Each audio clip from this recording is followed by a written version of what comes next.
Okay, so it is 3:14 a.m. Just recently got back from the drive-in, saw Black Widow. Let's talk about it.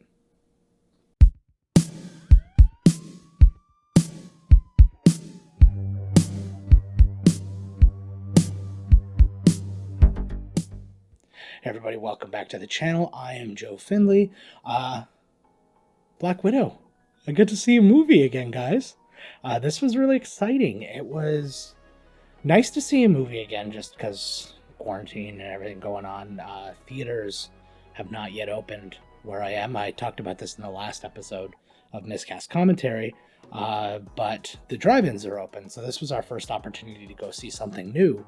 And we got a double feature that was pretty cool. We got Black Widow and Cruella. Now, this isn't going to be a big talk about Cruella, just if I were to give it a really quick short review just to add to this review, I would say it's The Devil Wears Prada that I wish would have happened.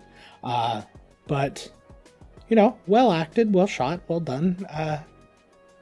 Nothing super special, but let's talk about Black Widow. That's what we're here for. Really cool right off the bat. The opening sequence was really interesting. I really liked the David Harbour, Rachel Weisz dynamic with the two little girls. That was really cool. I also like the dynamic of not knowing at the beginning which of the little girls was Natasha and which one was Elena. That was a neat little twist. I'm going to give you real spoiler warnings later. That I'm not considering that much of a spoiler. It's just the opening. The credit sequence was one of the most intense things I've seen in Marvel. It was almost horror level. If I were to make a comparison, and I hate myself for doing this, I'm going to compare it to something from Zack Snyder for a second. Dawn of the Dead, at the end credits sequel, the cutting back and forth between kind of good video and bad video and good video and bad video, that kind of thing was happening, and it gave you kind of a really quick, broad strokes look at Natasha's past and Elena's past for what it's worth, and it was really cool. Definitely worth kind of like looking deep in. I'm sure there's shots and little things that I missed all over the place. The movie itself, think a more superhero-y version of like a Bourne Identity or something like that. A little bit of Bond, a little bit. It was a spy thriller more than it was a superhero movie, and that was a good thing. There was a lot of stuff in it that would be considered very not believable. You automatically kind of get to give it a pass because it's a movie based on a comic book and you do all that kind of stuff. But without seeing it, I'm willing to bet that it was a more realistic movie than F9 was at every turn. I mean, just the thought of Vin Diesel having everybody around a table and like everybody being interested in being there is already not believable enough. There are some moments in this where, you know, if you're not along for the ride, one could roll their eyes, just because there are legitimate moments where you're like, oh, a human being would have died doing what just happened, or like experiencing what just happened to them, and that happens a couple of times in the movie. But again, you just kind of let go. You recognize it's a movie based on the comics, and the MCU is more of a fantastical world, and you just kind of get on board and accept it, and that's okay, at least with me. There's a lot of good humor in this too, actually, where they call out Natasha and her classic superhero landing pose with her leg all stretched out, and that they call that out a couple of times in it. And just some fun moments calling out Natasha as kind of a weaker level Avenger, just because obviously she's not a superhero, and I think that that's pretty acceptable. The cast in this, really, really good. Obviously, Scarlett Johansson was good. For the most part, I think that this is the most acting she really got to do in any of these movies. A lot of it is kind of normal Black Widow, but then you get a few moments because you get a lot of backstory and there's a lot to kind of explore there, so you get some of that. I would argue that the most acting she had done prior to this in a Marvel movie would have been Avengers Age of Ultron. You know, she has an arc with Bruce Banner, which I know some people, you know, have their feelings about and whatnot, but it happened and we learned a lot about her in that one, and it's the same kind of thing. I also really liked just the fact that there were stakes in this, because you're not concerned about kind of the welfare of Thor. He's not going to get killed. He's going to get messed up sometimes, but he's not going to be killed. It's Thor. Basically, you know that nobody's going to die. You know she makes it out of this one, spoiler alert, because it takes place between Captain America Civil War. Yeah, you know she's going to make it out, but she's a human and she's up against, pretty harsh odds. David Harbour, really brilliant in this movie, actually. He's a lot of fun playing Red Guardian, another super soldier, and just reaching out to the people who make the comics and stuff like that, especially Marvel ones. Stop making bad guys that are all so similar to the good guy. Iron Man was really bad for that, a lot of mechanic-based bad guys. Spider-Man had a lot of similar style and look kind of things. Yeah, they were different. Like, Venom is obviously very different than Spider-Man. Carnage is very different, but they all have the same kind of thing. I'd say on the DC side, like Flash has like zoom and reverse flash, and like, come on guys, it could be anything. It could be a weird alien, it could be a monster, it could, and Spider-Man eventually got there. Like, his other bad guys are very, very different, but so much of that in Marvel. That being said, David Harbour, really good in the role. It was a fun humor thing, but at the same time, he had a lot of heart, and he's very good at that kind of role, and I think that they picked him really well. Florence Pugh as Yelena, that was really cool. She gave me a vibe of somebody who I'm very familiar with.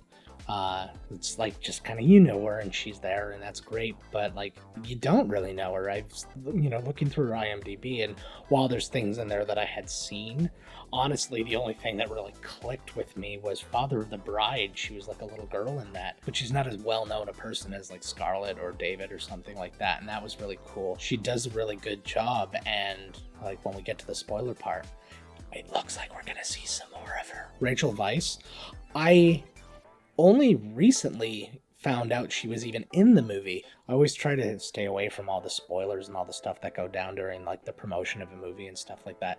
So I really didn't pay much attention. And then, I don't know, maybe a month ago, I saw that she was in it, and I'm like, oh, she probably plays like a really small role. And don't get me wrong, it's not like a beginning to end huge role. She's in it quite a bit, but she's not, like in it as much as Scarlet or anything like that.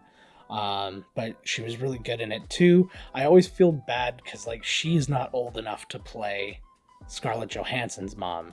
She was old enough to play the younger version of Natasha's mom at the beginning of the movie. I totally bought into that. Everybody just had to buy into the fact that, she's older now and she's that much older than Scarlett Johansson. Like, I don't know what their actual age difference is. If it's enough that she actually could be the age of her mother, she looked fantastic.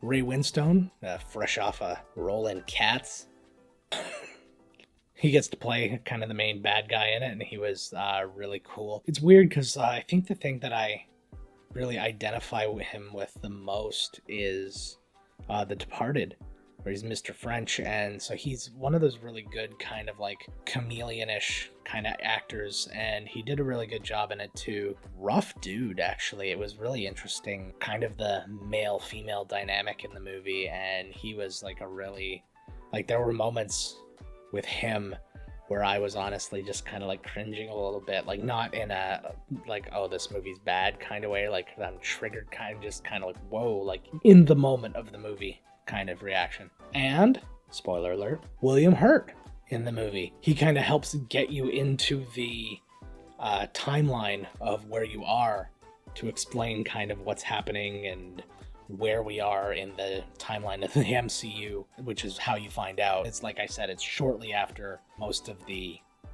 action of Captain America Civil War. If I were to really pinpoint it, it technically takes place between most of Captain America Civil War and the very end of Captain America Civil War. It kind of like fits right in the middle there. But that was a nice quick way of doing that. You get William Hurt just at the beginning, a little bit later on, just enough to, not take attention away from the fact that this is a Black Widow solo vehicle. This is not another Avengers movie or something like that. Well done. Cheers.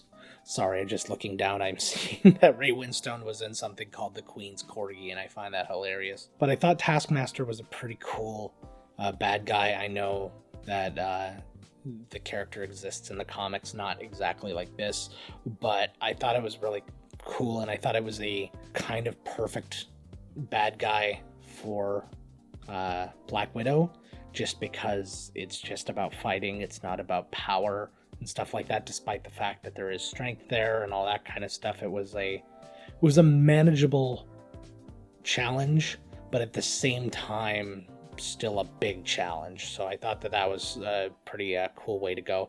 Would not mind seeing her again in another kind of role. I don't know how they do that. Watch the movie and see what happens, and then decide for yourself if that could even happen. But let's get to the action.